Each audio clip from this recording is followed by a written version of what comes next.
Sai do seu lugar aí, vai já, abraça 10 pessoas, 15.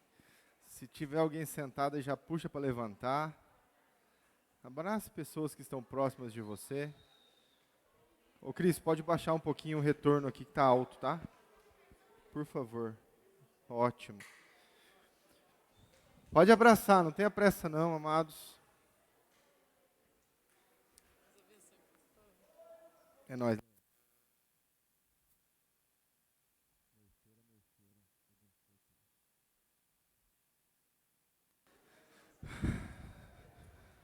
Pode abraçar, amados, não tenha pressa.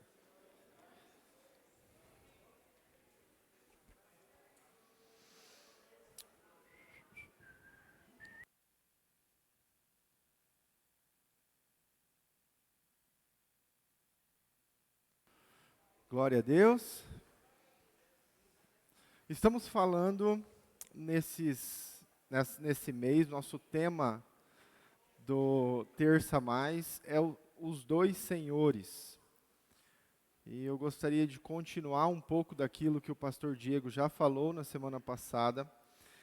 Nosso texto base para esse assunto é Mateus capítulo 6. Então você já pode ir abrindo, aí a gente vai ler Mateus capítulo 6. O versículo específico é o 24, mas a gente vai falar sobre outros aspectos que esse capítulo traz para a gente. E é muito importante a gente entender, né? Algumas versões mais atuais vão usar a expressão mamon. Não sei se a sua está escrito isso no finalzinho, última palavra aí do verso 24. E algumas versões mais atualizadas já trazem a palavra riquezas. E uma coisa, antes da gente ler e entrar naquilo que eu quero realmente trazer para nós, é entender que a palavra de Deus, Jesus especificamente, aqui, queridos, está dentro do contexto do Sermão do Monte. O Sermão do Monte é a base que Jesus ensina para os seus discípulos sobre aquilo que ele iria traçar ou aquilo que ele iria ensinar durante todo o seu ministério. Se você pegar no capítulo 5, no comecinho, no versículo 1, eles estavam reunidos, haviam muitas pessoas juntos, e Jesus fala assim, o versículo fala assim, aproximando-se Jesus dos seus discípulos, passou a ensinar-lhes. E ele começa a falar sobre as bem-aventuranças, ele começa a falar sobre sobre ser a luz do mundo, o sal da terra, sobre vários aspectos que a gente precisa entender sobre o Evangelho. Ele está dando a base do fundamento do Evangelho ali. E até que ele chega falando sobre essa questão dos dois senhores. E é muito interessante entender isso, porque Jesus aqui está falando sobre Deus, primeiro Senhor, e está falando sobre riquezas. A expressão mamon é uma expressão do aramaico que significa bens, a pessoa amar os bens de tal forma, a riqueza, aquilo que ela tem, ou ela ser tão sedenta por ela querer mais, que ela passa a servir o dinheiro, ela passa a servir a riqueza que ela tem. Essa expressão mamon é usada em outros textos da palavra. Por exemplo, a gente pega a parábola do administrador infiel em Lucas capítulo 16, e o texto lá, Jesus usa, quando ele está falando sobre essa parábola, ele usa a expressão mamon 3 vezes, dando a entender que, se nós não tomarmos cuidado, mamon pode ser, ou passa a ser, um senhor sobre as nossas vidas. Mamon, riquezas, bens, aquilo que a gente tem. É interessante a gente analisar um pouquinho do contexto, daquilo que a gente vai falar do contexto do texto, mas é importante a gente entender também um pouquinho do contexto da nossa história. Porque, de certa forma, irmãos, nós brasileiros temos, além do fato de já nascermos com o coração corrupto, porque a palavra fala, nós temos uma incidência muito maior histórica na nossa vida. Porque nós fomos colonizados por exploração, então a vontade de querer mais, o desejo de ter mais, o anseio, a ganância de ter mais, fez com que chegassem aqui e explorassem, sugassem o máximo que eles podiam. E durante os anos nós fomos vendo, durante a história do Brasil, nós fomos vendo isso se repetir constantemente. Então existe sobre a nossa nação uma casta, ou uma força demoníaca, vou dizer desse jeito, tá?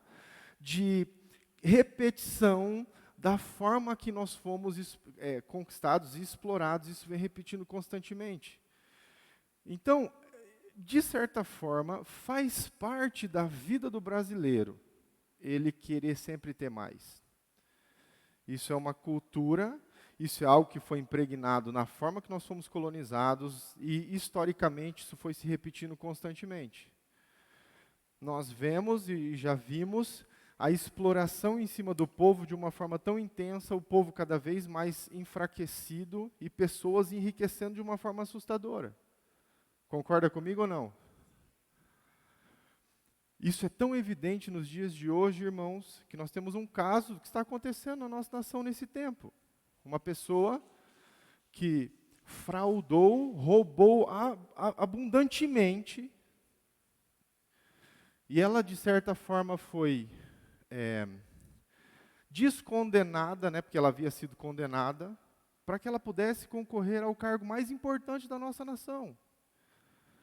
Irmãos, se nós não tivermos um entendimento espiritual do que está acontecendo na nossa nação, a gente não vai entender o que Deus está planejando para nós. E eu falo isso, queridos, para que você entenda que existe uma linha de repetição de maldição sobre a vida da nossa nação, e novamente isso está se desenrolando. E eu estou falando isso porque é baseado na ganância do homem, é baseado no desejo de sempre querer ter mais e nunca estar satisfeito, e ele passa por cima dos outros, e ele rouba cada vez mais. E a gente está vendo isso se evidenciando constantemente na nossa história, na história da nossa nação. Eu não vou falar aposto porque não é bom isso, né? Mas eu creio que todos nós que estamos aqui, de alguma forma, já tentamos ser fraudulentos em alguma situação para a gente se beneficiar e sair por cima dela. Estou certo ou estou errado? Porque além do coração corrupto que a gente também tem que lutar contra uma perseguição sobre a nossa nação que veio ou que vem se repetindo constantemente. E a gente precisa se posicionar contra isso. Então, irmãos, é uma questão de você entender que você não pode mais aceitar que Mamon domine a sua vida. E para que isso aconteça, a gente tem que entender um pouquinho do que está acontecendo aqui em Mateus 6, daquilo que Jesus está falando. Como a nossa Bíblia é subdividida em versículos, né? Ele pegou essa parte do Mateus 6, 24, onde fala especificamente dos dois senhores, e resumiu aquilo ali, pôs um subtítulo, né? Isso é muito bom para a gente poder estudar e entender melhor a Bíblia.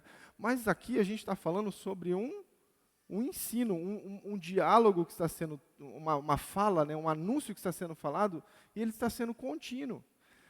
E o texto real, para a gente poder entender melhor, ele não fica só no 24, ele começa no 19.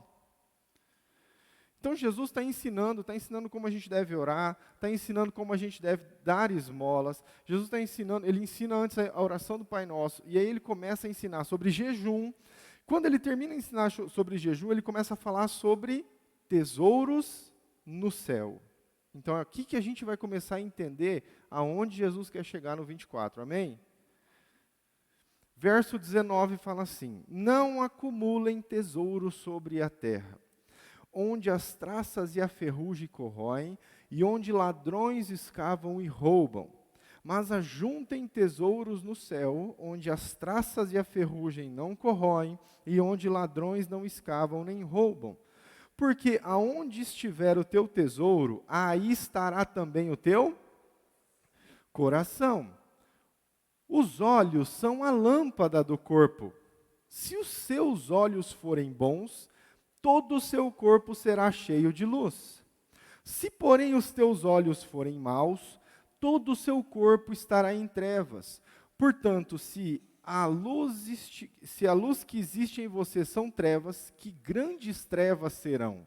Ninguém pode servir a dois senhores, porque ou irá odiar a um e amar o outro, ou irá se dedicar a um e desprezar o outro. Vocês não podem servir a Deus e às riquezas. A gente vai parar aqui, depois a gente continua. Então, olha só, Jesus está traçando uma linha de ensino, tá? Ele está traçando um conceito e ele começa falando sobre eu e você entendermos onde nós precisamos juntar as nossas riquezas. Eu não consigo entender valores dos senhores, de Deus e de Mamon, se eu não entender aonde está a minha riqueza. Quem sabe o grande fluxo de entendimento sobre servir a Deus e não ao dinheiro está em você entender para o que você existe e aonde você deve depositar a sua esperança. Porque quando Jesus está ensinando e ele está falando, olha, vocês não devem, e é interessante essa expressão, irmãos, porque ele está falando, olha, ele está dando uma diretiva aqui, não acumulem para vocês tesouros na terra. Ele não está falando, olha, se der certo, se vocês não conseguirem, não, ele está falando, não faça isso.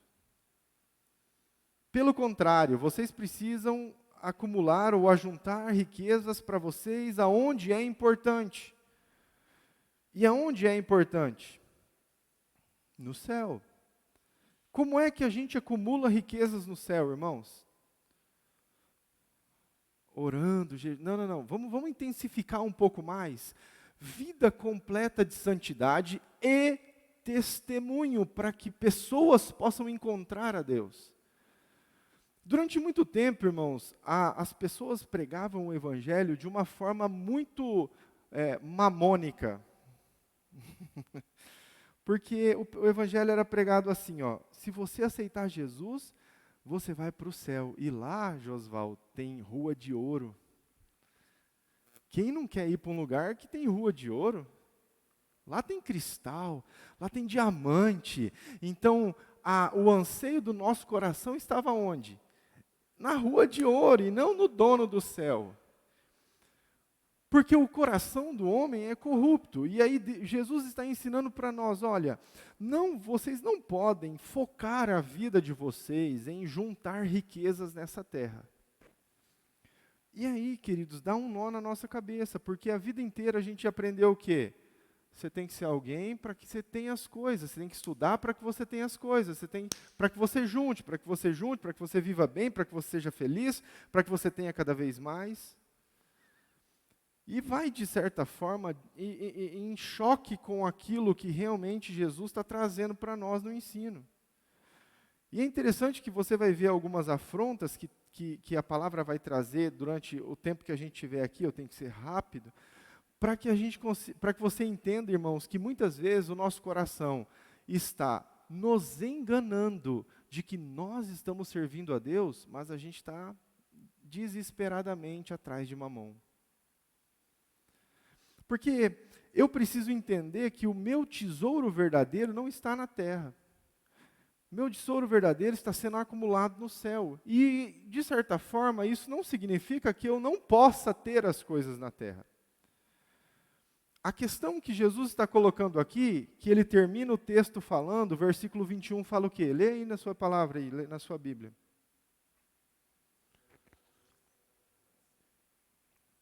Olha só, a questão do que Jesus está falando não é propriamente sobre ter ou não as coisas, mas é sobre aonde está a sua confiança. Aonde está o seu coração, a sua determinação, a sua esperança. Aonde está?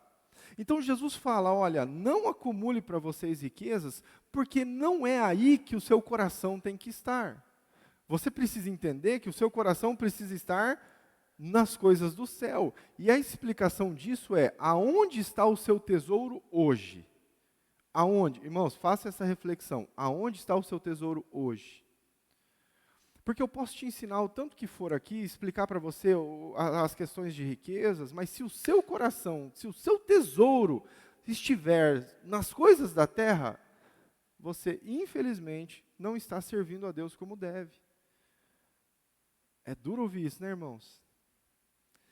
Porém, se você está numa transição, está aprendendo dia após dia a não viver dependente das coisas dessa terra, Deus está tratando a tua vida e você está caminhando rumo àquilo que Deus quer. Porque, irmãos, vamos falar bem né, aberto assim, como a gente entra em desespero quando falta dinheiro. É ou não é? Eu sou assim. Começa a apertar, rapaz, a gente começa, né? Por quê?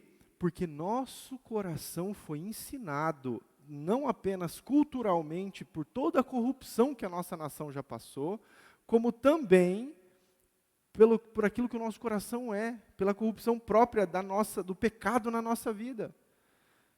E ao invés de nós tomarmos uma posição de confiar em Deus, a gente não consegue descansar completamente. E aí o versículo seguinte, 22, começa a falar sobre uma questão valiosíssima para entender a questão dos senhores. Ele fala assim: os olhos são a lâmpada são a lâmpada do corpo. Se os teus olhos forem bons, todo o seu corpo será cheio de luz. Se, porém, os teus olhos forem maus, todo o seu corpo estará em trevas. Portanto, se a luz que existe em você são trevas, que grandes trevas serão? Vamos lá, irmãos. Qual é o principal sentido que a ganância usa para tomar o nosso coração? Se você não vê, você vai atrás para comprar? Agora, vou dar exemplos bem práticos, tá? Você está andando na rua, daí você vê algo que você gosta e você não tem. Ou você tem, mas já é ultrapassado. A hora que você vê, você fala o quê? Eu quero isso aí. Se você não tivesse visto, você ia atrás? Quando Jesus coloca essa fala no meio do tesouro e nos dois senhores, ele está falando por onde é que entra na nossa vida o amor a mamon. Ele está simplesmente dizendo o processo: eu preciso ter o meu coração no tesouro que está no céu. Se eu não cuidar os meus olhos, eu vou viver em trevas. E que grandes trevas serão, porque daí eu vou aceitar ser conduzido por aquilo que eu estou vendo. E o que é fé, amado? Vamos lá, Hebreus capítulo 11, verso 1. O que está escrito lá? O que é fé? Ninguém sabe de cor? Em nome de Jesus? Fé é... Não, vamos abrir, irmãos. Não, por favor, deixa marcado esse Mateus aí, vamos lá. Vixe, eu já estou atrasado, irmãos. Então, vamos lá. Hebreus, capítulo 11, versículo 1.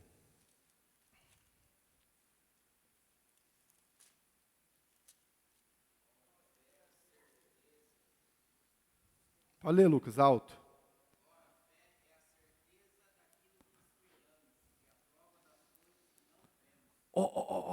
Ora, a fé é o quê? Certeza. Faz assim comigo, certeza. Certeza daquilo que a gente espera e a convicção. Ou, como está na tua versão? No finalzinho?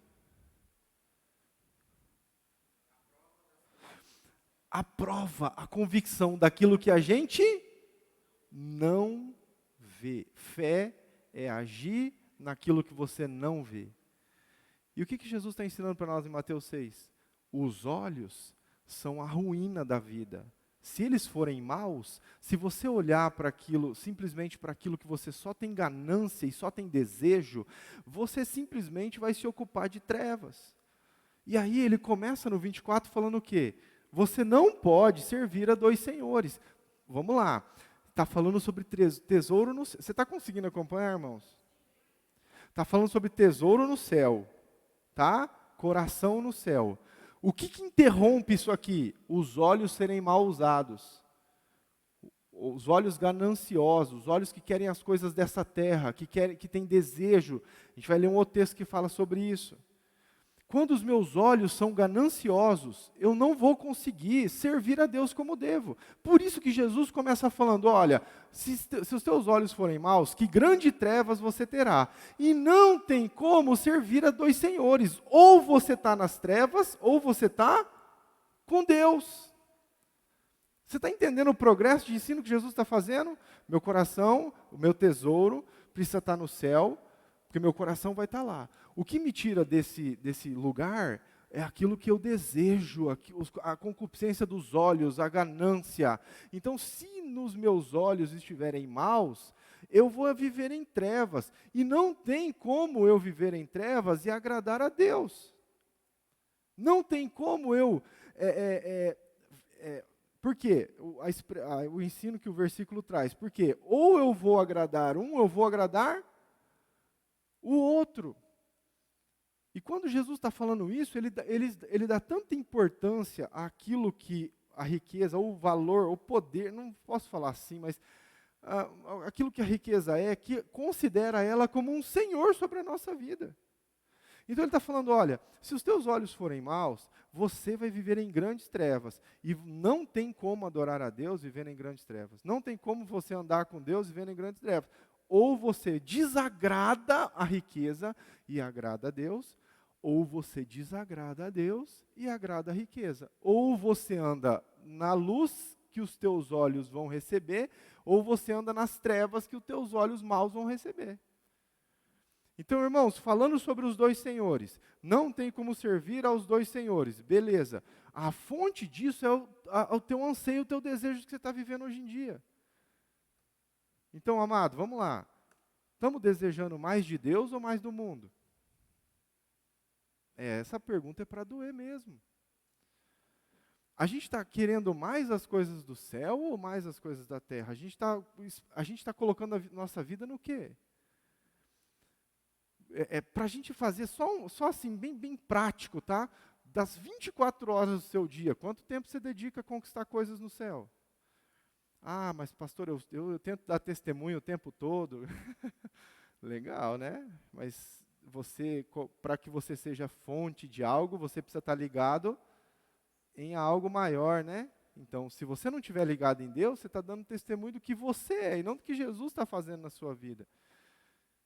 E a gente falou de fé, né? Então, a fé é você crer naquilo que os teus olhos não estão vendo. Jesus não parou no 24, parou? Então, agora começa a ensaboada verdadeira. Por isso, por quê? Olha só, por quê? Não, vamos lá, depois eu falo. Por isso digo a vocês, não se preocupem com a sua vida. Rapaz. Quanto ao que irão comer ou beber, nem com o corpo quanto ao que irão se vestir. Não é a vida mais do que o alimento, e não é o corpo mais do que as roupas? Observem as aves dos céus, que não semeiam, não colhem, nem ajuntam em celeiros. No entanto, o Pai de vocês, que está no céu, as sustenta. Será que vocês não valem muito mais do que as aves? Quem de vocês, por mais que se preocupe, pode acrescentar um côvado ao curso da sua vida, ou um dia que seja? E por que se preocupam com o que vão vestir? Observem como crescem os lírios do campo. Eles não trabalham nem fiam. Eu, porém, afirmo a vocês que nem Salomão, em toda a sua glória, se vestiu como qualquer um deles. Ora, se Deus veste assim a erva do campo, que hoje existe e amanhã é lançada no forno, não fará muito mais por vocês, homens de pequena?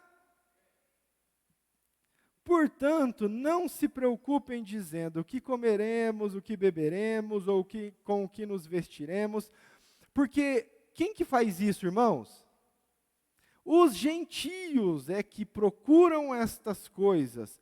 O Pai de vocês que está no céu sabe que vocês precisam de todas elas. Mas busquem em primeiro lugar o reino de Deus e a sua justiça, e todas estas coisas lhes serão acrescentadas. Portanto, não se preocupem com o dia de amanhã, pois o amanhã trará os seus cuidados. Basta o dia o seu próprio mal.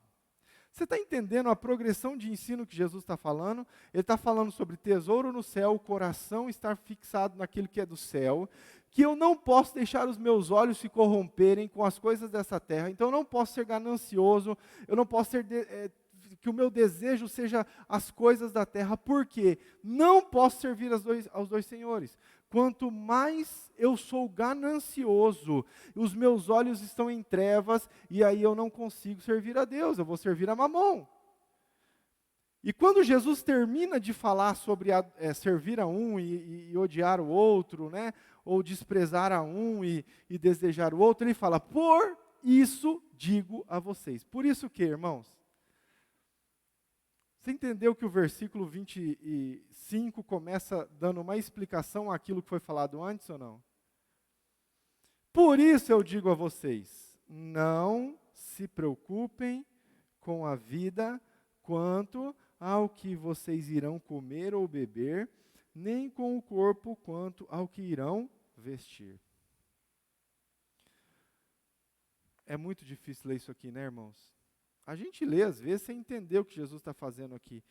Mas Jesus está trazendo um conceito, irmãos, entenda o que eu vou te falar. Jesus está trazendo um conceito de redenção.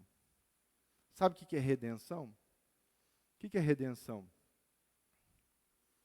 Redenção é o sacrifício de Jesus na cruz para que nós não sejamos mais escravos do nosso pecado e tenhamos a vida eterna junto com Deus, processo de redenção.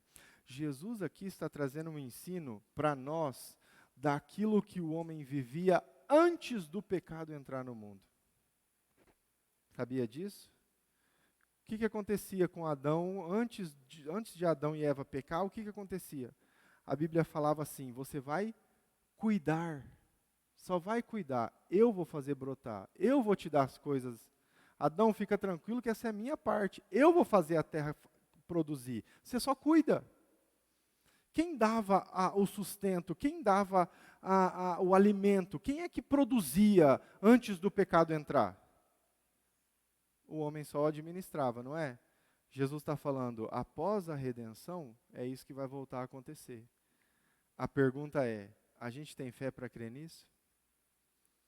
Jesus está falando, não tem como servir a dois senhores. Ou você serve a riquezas, ou você se tornou escravo da riqueza, ou você ficou fixado na riqueza e você tem que viver dependendo dela, e tudo que você faz é pensando nela, ou você descansa e confia que o Senhor está cuidando de você. É a esses dois senhores que a gente serve. Ou um, ou o outro. Baseado naquilo que nós estamos, que a Bíblia chama de desejo, concupiscência, vontade. Quando a gente pega a palavra de Deus, você começa a ver, Paulo ensina muito sobre isso, a separação que ele fala sobre a gente viver na carne ou a gente viver no espírito. Amém? Desejos da carne, vontade, crescer, passar a perna nos outros, né? E espírito, é o espírito tomando conta de mim, eu dependendo cada vez mais de Deus. E quando se fala em relação às riquezas, é a mesma coisa.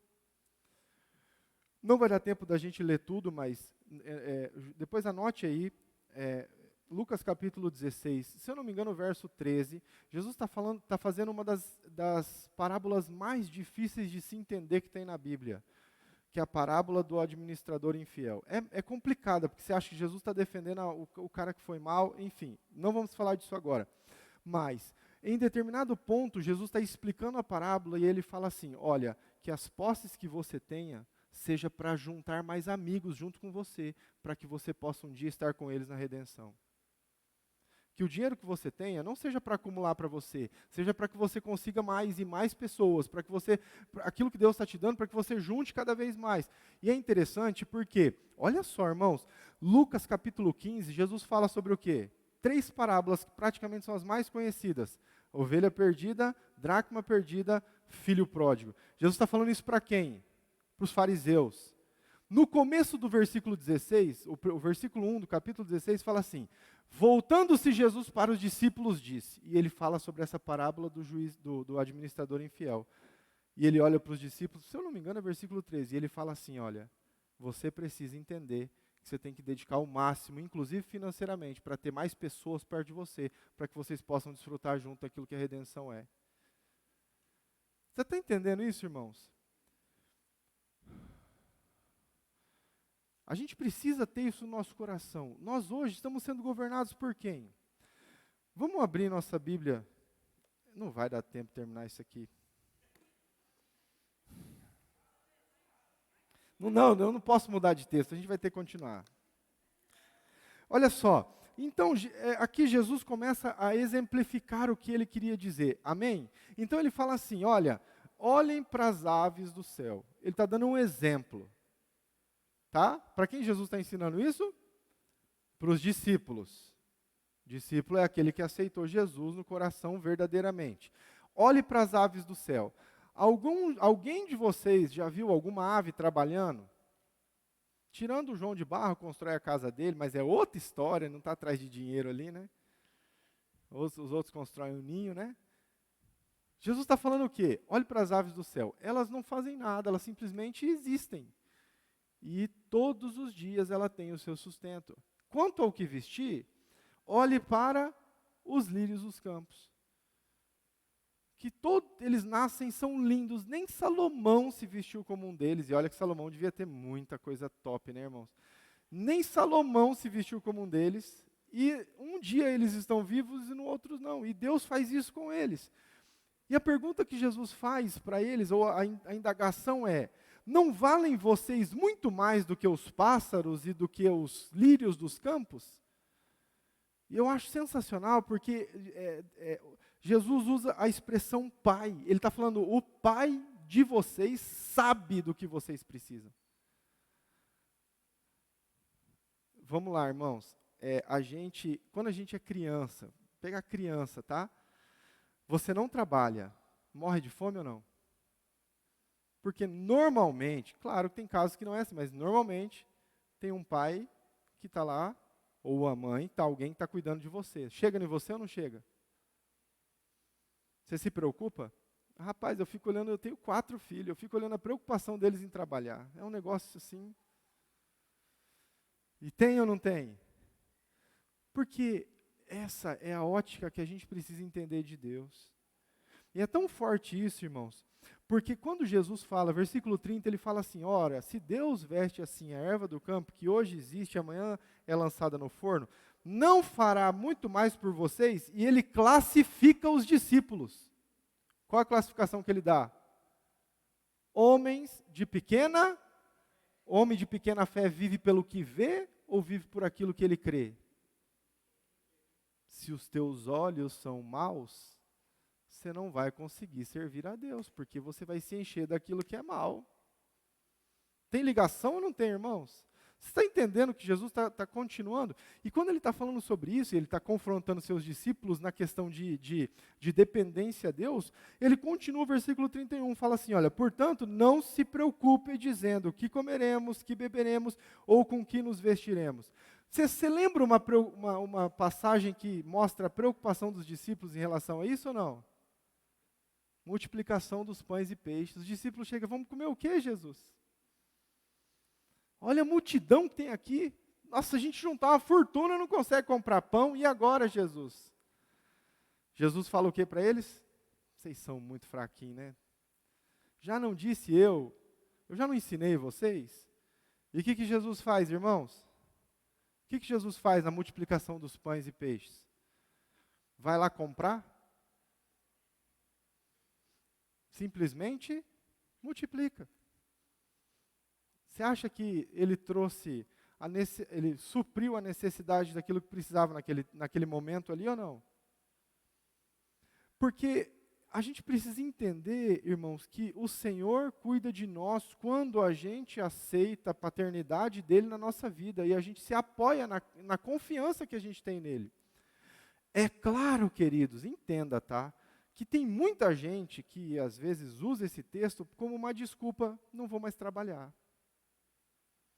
Se a palavra está falando que agora eu tenho que confiar, então não vou fazer mais nada, né? Chega, vou ficar em casa e Deus vai ter que me sustentar. A gente precisa entender que diante da queda do homem, presta atenção no que eu vou te ensinar. Diante da queda do homem, foi lançado por Deus uma fala sobre o homem. É com o suor do seu braço que você vai ter o seu sustento. Jesus aqui traz a redenção disso, mas ele tira a outra parte ou não? Você vê Jesus em algum momento falando, então agora o homem não precisa mais trabalhar, Deus vai te dar tudo? Ele fala ou não? Então é uma junção das duas coisas. Dependência e esforço.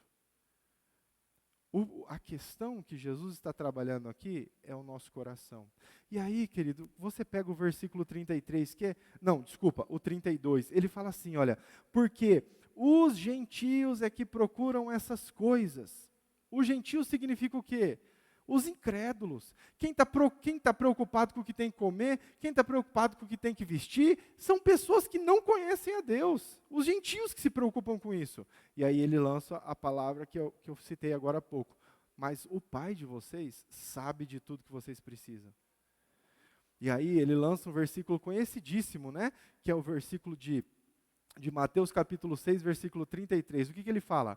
Buscai, pois, em primeiro lugar o seu reino e a sua justiça, e todas estas coisas. Na sua Bíblia está escrito o quê? Estas coisas? Jesus está falando sobre comida, bebida e vestes. Todas estas coisas vos serão acrescentadas. Quando a gente entende e confia. Agora presta atenção, eu vou terminar falando sobre isso, depois a gente fala dos outros textos. A questão aqui é entender, quando Jesus está falando sobre o reino de Deus, ele usa dois aspectos que a gente precisa colocar em primeiro lugar. Quais são? Buscar em primeiro lugar o reino e a justiça. A gente está aprendendo um pouquinho aqui no Didaquê. A minha Bíblia, irmãos, quando eu abro, ela já abre João 13. Faz tanto tempo que a gente está... Abri agora aqui João 13. Mas a gente está entendendo um pouquinho sobre essa questão de justiça de Deus. E vamos lá, irmãos. O que é justiça de Deus? Você acha que a justiça de Deus é aquilo que você acha que é justiça? Mas muitas vezes, quando alguém faz um mal para a gente fala o quê? Seja justo na vida dessa pessoa, Senhor. Ai daquele que toca no ungido do Senhor. E aí a pessoa passa uma situação, ela sofre algum tipo de incidente que seja, a gente faz o quê? Yes! Jesus foi a justiça. Esquece isso, irmãos. A justiça de Deus não é isso. A justiça de Deus é uma medida de caráter de Deus que, olha, a gente precisa muito, muito, muito de amor no nosso coração para a gente se posicionar nesse lugar. Porque quando a gente fala de justiça de Deus, a gente está falando sobre alguém que deu seu filho para que, mesmo não cometendo erro nenhum, morresse por toda a desgraça que a humanidade fez. É justo isso? Você acha que foi justo Jesus morrer por você na cruz? Então a gente está falando desse tipo de justiça, porque está falando sobre o reino e a justiça de Deus. E a justiça de Deus fala sobre eu e você entendermos cada vez mais que precisamos ser cheios do Espírito Santo. Deixa eu dizer uma coisa para você, amado. Cada vez que você anda na justiça dos homens, você está ignorando a justiça de Deus. E a gente escuta muito hoje dentro da igreja, no geral, tá? Vou classificar só dentro da igreja, mas no geral a gente escuta muito pessoas que estão ganhando dinheiro em cima de outros. Não, porque eu fiz o meu nome, eu preciso cobrar. Eu falei sobre isso alguns dias atrás numa oferta aqui. Porque, irmãos, você não tem que fazer seu nome. Porque se você fizer seu nome, você não está no reino de Deus, você está no teu. Quando você busca o reino de Deus em primeiro lugar, que nome que tem que estar acima de todo nome? Então esquece o seu. Quanto menos você aparecer, melhor é. Porque na verdade, irmãos, Jesus quer nos usar na profissão que seja, naquilo que a gente faz de melhor, nas artes que a gente tem, nas habilidades que a gente tem, para manifestar o reino de Deus. Você entende isso? E o reino de Deus é o oposto de riqueza. É o contrário. Então, quanto mais eu vivo a minha vida querendo juntar riqueza porque eu construí algo, mais eu estou me distanciando daquilo que Jesus construiu na cruz, porque eu não estou atrás ou manifestando a justiça de Deus. Pastor, então é errado a gente ter as coisas. Não, não é errado, irmãos. Só que o seu coração está onde? Será que não tem tanta ganância hoje que você trabalha e trabalha e trabalha e trabalha para que você seja alguém, para que você seja rico, para que você seja mais, e você está perdendo a sua vida com Deus, que é aquilo que importa, para que você ganhe algo que não importa? E é interessante, irmãos, porque a igreja muitas vezes foi muito mal ensinada sobre isso, né? Porque daí a gente entra numa confusão mental, porque a gente fica assim, poxa, então o que eu faço? Eu não posso ser rico, mas eu preciso de coisas na minha vida. E aí, irmãos, a questão está no nosso coração. A questão está em entender, quando ele fala no final, o versículo sobre o reino de Deus, ele está falando, olha, eu preciso pôr o meu coração naquilo que é principal, primordial, reino dele, a vontade dele, o desejo dele, em primeiro lugar. Justiça dele, em primeiro lugar. E aí sim, estas coisas serão acrescentadas.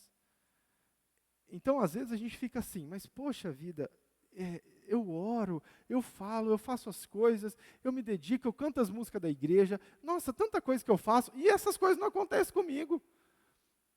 É porque o segredo para o sustento de Deus na minha e na sua vida está em buscar o reino e a justiça em primeiro lugar. Sem isso aqui, não vai ter esse sustento que a gente imagina.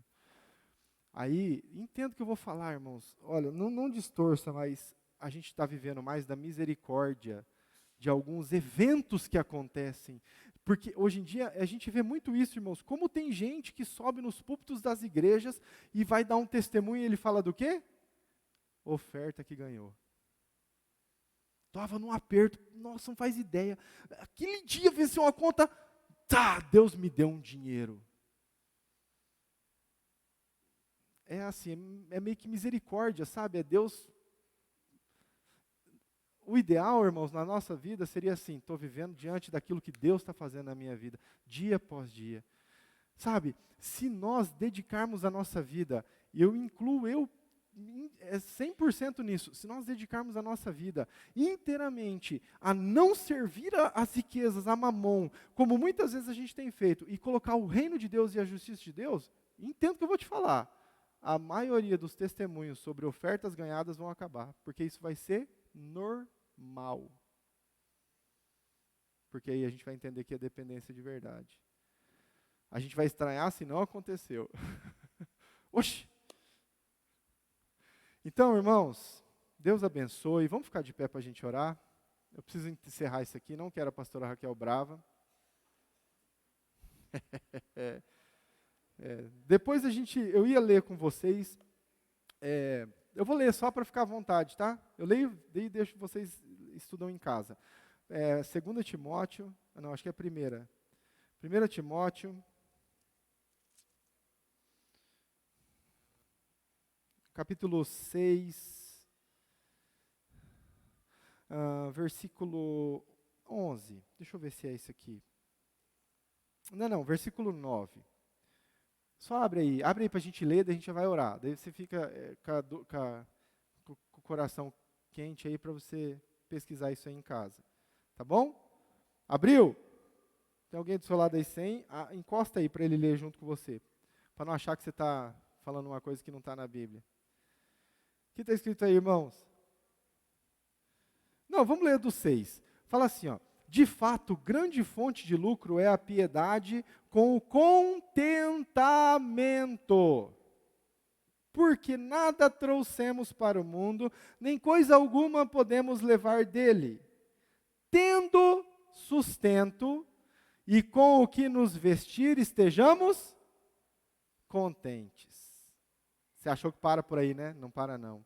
Mas os que querem ficar ricos caem em tentação, em armadilhas e em muitos desejos insensatos e nocivos, que levam as pessoas a se afundar na ruína e na perdição. Porque o amor ao dinheiro é a raiz de todos os males, e alguns, nessa cobiça, se desviaram da fé e atormentaram a si mesmos com muitas dores. Depois você estuda em casa, tá? Vamos orar. Senhor, nós estamos aqui muito felizes com a Tua palavra, com tudo que o Senhor tem feito. Obrigado porque o Senhor nos ensina, Pai. Obrigado porque o Senhor ministra os nossos corações. Que maravilhoso a gente poder estudar, como nós estamos estudando a Tua palavra. E eu te peço, Senhor, ousadia, coragem no meu coração, no coração dos meus irmãos, para que dia após dia a gente ande mais em justiça, a gente deseje cada vez mais o Teu coração, o Teu reino, e não, Pai, aquilo que os nossos olhos estão querendo. Nós sabemos que muitos de nós estamos andando por aquilo que vemos, e não por aquilo que cremos, Pai. Nós não estamos colocando em prática a nossa fé e crendo que o Senhor é o nosso sustento. E estamos, infelizmente, Pai, servindo a mamon, servindo ao dinheiro, servindo às riquezas, aos bens, aquilo que a gente possui, ao invés de estarmos contigo, te servindo e vivendo uma vida maravilhosa que o Senhor tem para nós. Então nos ensina a confiar em Ti, Pai. Nós não queremos ser como os incrédulos que só desejam as coisas desse mundo, mas que o nosso coração e o nosso tesouro esteja cada dia mais em Ti. Se não estamos vivendo assim, condiciona o nosso coração a cada dia a se voltar mais àquilo que o Senhor quer, em nome de Jesus. Amém. Amém, queridos? Deus abençoe, em nome de Jesus. Vão com Deus, ou os que vão ficar no ensaio, fiquem com Deus.